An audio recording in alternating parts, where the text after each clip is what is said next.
नमस्ते विद्यार्थी मित्रांनो, अल्केमियनमध्ये आपले स्वागत आहे.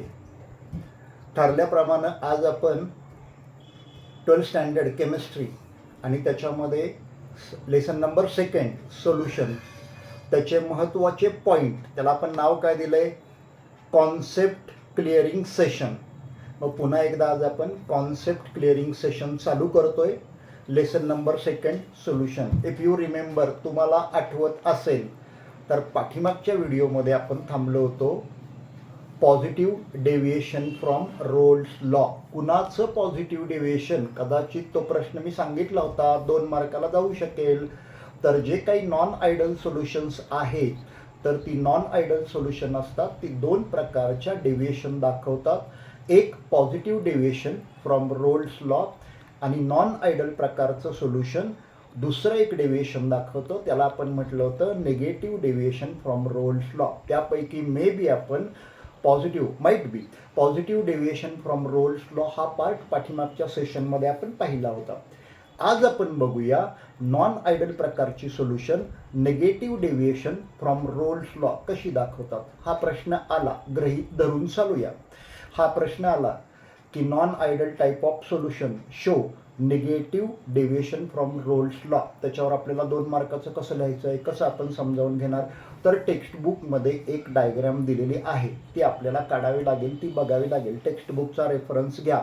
Negative deviation from Raoult's law लिहिताना डायग्राम राईट हँड साईडला काढा. चलो, मग आता महत्त्वाचे मुद्दे काय आहेत. Negative deviation from Raoult's law, त्याच्यामध्ये समजावून काय घ्यायचं आहे. मग कोणत्या प्रकारचं सोल्युशन आहे, तर नॉन आयडल प्रकारचं सोल्युशन आहे. Non ideal type of solution show negative type of deviation. मग ह्याच्यामध्ये होतं काय, 2 महत्त्वाचे मुद्दे आहेत.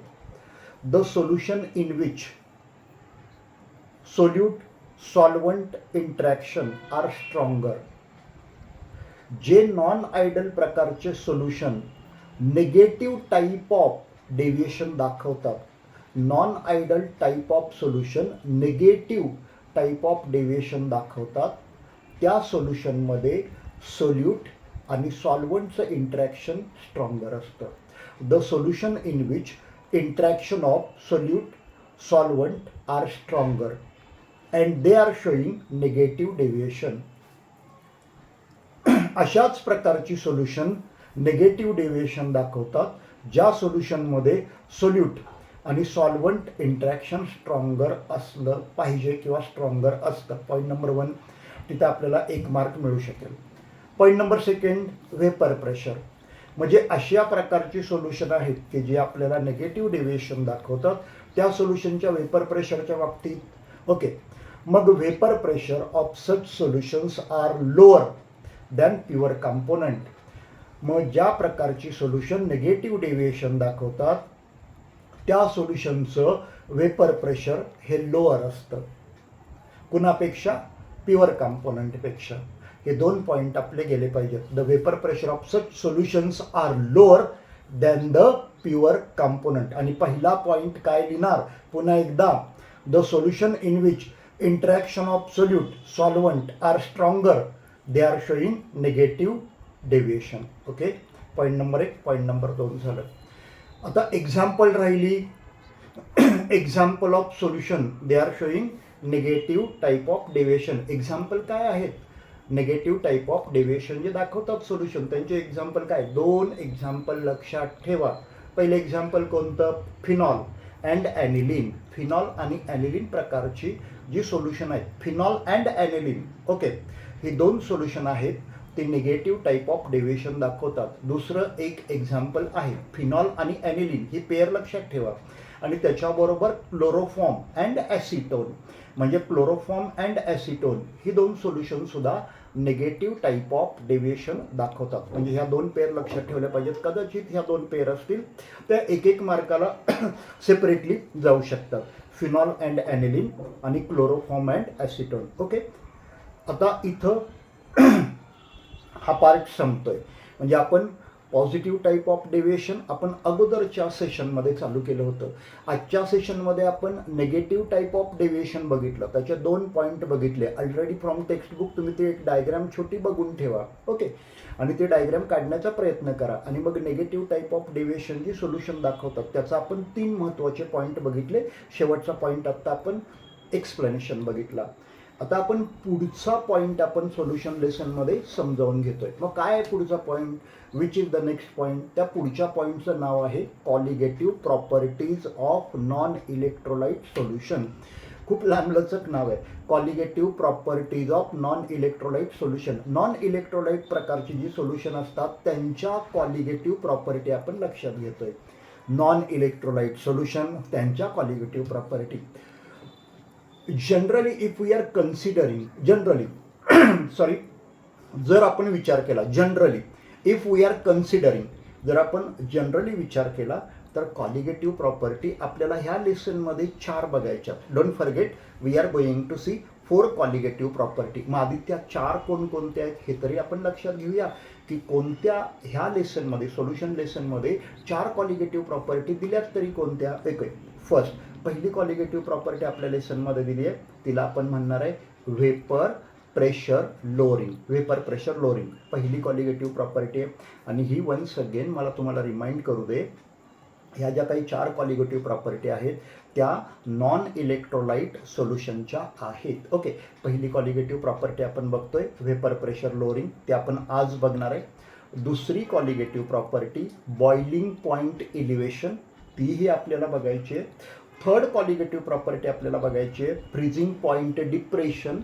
आणि प्रॉपर्टी नंबर 4 आपण बघणार आहे ऑस्मोटिक प्रेशर. अशा प्रकारच्या 4 कॉलिगेटिव्ह प्रॉपर्टी ह्या नॉन इलेक्ट्रोलाइट सोल्युशनच्या ह्या लेसनमध्ये आपल्याला कन्सिडर करायच्यात किंवा पाहायच्यात. ओके, वेपर प्रेशर लोअरिंग झालं, बॉइलिंग पॉईंट एलिव्हेशन आपण पाहतोय, फ्रीजिंग पॉईंट डिप्रेशन आपण बघणार आहे, आणि ऑस्मोटिक प्रेशर. अशा 4 प्रकारच्या 4 वेगवेगळ्या असलेल्या कॉलिगेटिव्ह प्रॉपर्टी पण नॉन इलेक्ट्रोलाइट सोल्युशनच्या आपण पाहणार आहोत. चलो let us start without wasting time. आपण पहिली कॉलिगेटिव्ह प्रॉपर्टी डिस्कस करायला घेऊया, vapour pressure lowering. Vapour pressure लोअरिंगमध्ये आपल्याला काय विचारलं जाईल आणि आपल्याला काय लिहायचं आहे. एका मार्कासाठी वेपर प्रेशर लोअरिंगचं काय विचारलं जाईल. आपण बिगिनिंग करतोय वेपर प्रेशर लोअरिंग म्हणजे. आता वेपर प्रेशर लोअरिंग म्हणजे काय, तर जे काही व्हेपर प्रेशर असतं त्याच्यामध्ये असलेला डिफरन्स तो आपण 1-2 मिनिटांनी बघूया. Vapour pressure lowering, vapour pressure 2 गोष्टींचं व्हेपर प्रेशर आता आपण बघणार आहे. त्याच्यामधलं लोअरिंग म्हणजे सबट्रॅक्शन हे आपल्याला 2-3 मिनिटांनंतर बघायचे. आता व्हेपर प्रेशर लोअरिंग हा पॉईंट आपण ओपन करतोय. मग त्याच्यामधला पहिला पॉईंट मी तुम्हाला सांगितलं की 1 मार्काला तो विचारला जाऊ शकेल. तो पॉईंट कोणता आहे, तर vapour pressure. What is mean by vapour pressure. Vapour pressure lowering आत्ता आपण बघणार आहे, पण हे थोडंसं बाजूला ठेवूया. व्हेपर प्रेशर लोअरिंग मधला पहिला पॉईंट आपल्याला विचारला जातो किंवा तुम्ही समजावून घ्यायचा आहे किंवा तुम्ही टेक्स्टबुकमध्ये बघायचं आहे की व्हेपर प्रेशर म्हणजे काय, आणि त्याला अंडरलाईन सुद्धा टेक्स्टबुकमध्ये करून ठेवायची. हा 1 मार्काचा पॉईंट आहे, what is mean by vapour pressure. Okay, चलो रेडी. व्हेपर प्रेशर आपण 1 मार्कासाठी बघूया. ओके, सगळ्यात सिंपल 1 सेकंदामध्ये मी तुम्हाला सांगतो. Pressure exerted by vapour on liquid called as vapour pressure. पण ही 50% डेफिनेशन मी तुम्हाला सांगितली, पटकन लक्षात येण्यासाठी सांगितली.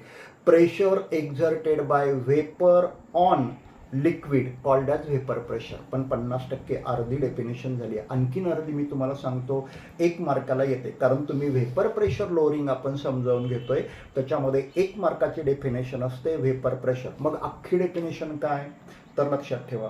व्हेन व्हेपर म्हणजे vapours and liquids present in close container. When vapours and liquid both are present in close container and they are present in the equilibrium condition किंवा they are present in equilibrium, that time pressure exerted by vapor on the liquid called as vapor pressure. म्हणजे राहिलेले 50% काय म्हणतायत की एक close container असला पाहिजे, त्याच्यामध्ये लिक्विड असलं पाहिजे, लिक्विडचं कन्व्हर्शन व्हेपरमध्ये झालं पाहिजे, आणि व्हेपर आणि लिक्विड इक्विलिब्रियम स्टेटमध्ये पाहिजेत. ही 50%तली condition. When the vapours and liquids are present in liquid, एक लिक्विड म्हणा. when the vapor and liquid present in close container and both are present in equilibrium, दोन्ही इक्विलिब्रियममध्ये प्रेझेंट असतील तर त्यावेळेला pressure exerted by vapour on the liquid called as vapour pressure. Okay, whatever आपण जे discuss करतोय ते टेक्स्टबुकमध्ये छानपैकी अंडरलाईन करून ठेवा. 1 मार्काला ती डेफिनेशन जाईल. What is mean by vapour pressure. केलं, कॉन्सेप्ट क्लिअर केली. पुढं जाऊया. आपण हा पॉईंट बघतोय. पहिली कॉलिगेटिव्ह प्रॉपर्टी तुम्ही जर विसरला नसाल तर पहिली कॉलिगेटिव्ह प्रॉपर्टी आपण बघतोय व्हेपर प्रेशर लोअरिंग. त्याच्यामधला पॉईंट नंबर फर्स्ट आपल्याला करायचंच आहे की व्हेपर प्रेशरची डेफिनेशन 1 मार्कासाठी आत्ता आपण बघितली. चला, व्हेपर प्रेशर लोअरिंग समजावून घेऊया. थोडंसं त्याचं इक्वेशन आहे vapour pressure lowering. Vapour pressure lowering म्हणजे मी तुम्हाला 2 मिनिटापूर्वी सांगितलं होतं, पुन्हा आताही सांगतो की व्हेपर प्रेशर जे असतं ते कमी होणे, मराठीमध्ये व्हेपर प्रेशर कमी होणे.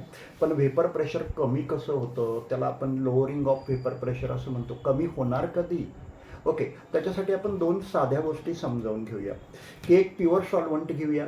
ओके, व्हेपर प्रेशर लोअरिंग म्हणजे व्हेपर प्रेशर कमी होणे हे आपण समजावून घेतोय. आणि व्हेपर प्रेशर लोअरिंगमध्ये तुम्हाला मार्क कुठं मिळणार आहे तर इक्वेशन लिहायला मार्क मिळणार आहेत. इक्वेशनच फक्त कन्सिडर करायचं आहे. पण त्याच्या अगोदर थोडंसं हे सुद्धा समजावून घेतलं पाहिजे की व्हेपर प्रेशर लोअरिंग म्हणजे काय असतं. तेवढ्यासाठी मी थोडंसं 1-2 मिनटं मी तुमच्याशी बोलेन. त्याच्या खाली आपण डायरेक्टली एक्सप्रेशन समजावून घेणार आहोत, कारण मार्क आपल्याला एक्सप्रेशनला मिळणार आहेत. ओके, स्टेटमेंटला मार्क शक्यतो विचारतील न विचारतील. चलो, व्हेपर प्रेशर लोअरिंग. आधी आपण एक सॉल्व्हंट, प्युअर सॉल्व्हंट घेऊया, त्याचं व्हेपर प्रेशर कन्सिडर करूया.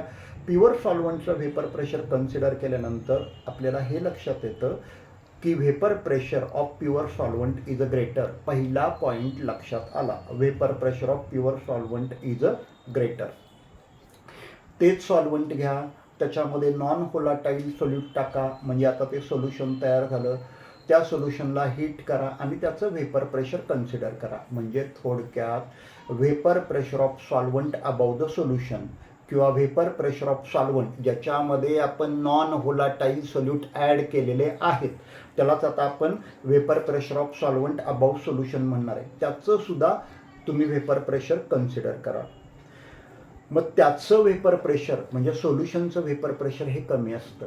आत्ता आपण बघितलं व्हेपर प्रेशर सॉल्व्हंटचं जास्त असतं, व्हेपर प्रेशर सोल्युशनचं कमी असतं. आता हे 2 डिफरंट गोष्टी मिळाल्या.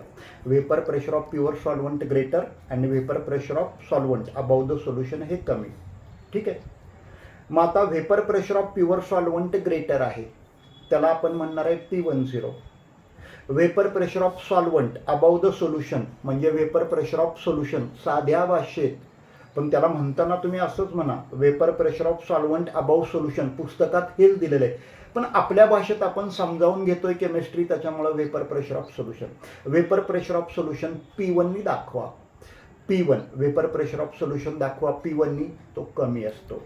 Vapour pressure of pure solvent दाखवा P10नी, तो जास्ती असतो. मग आता P1 कमी, P10 जास्ती, म्हणजे आपण आता काय करणार आहे ग्रेटरमधून स्मॉलर मायनस करणार आहे. म्हणजे आता P10 मायनस P1. P10 म्हणजे काय vapour pressure of pure solvent हा जास्त आहे, मायनस P1 म्हणजे काय आहे vapour pressure of solvent above solution किंवा व्हेपर प्रेशर ऑफ सोल्युशन. म्हणजे आता आपल्याला मिळालं P10 मायनस P1.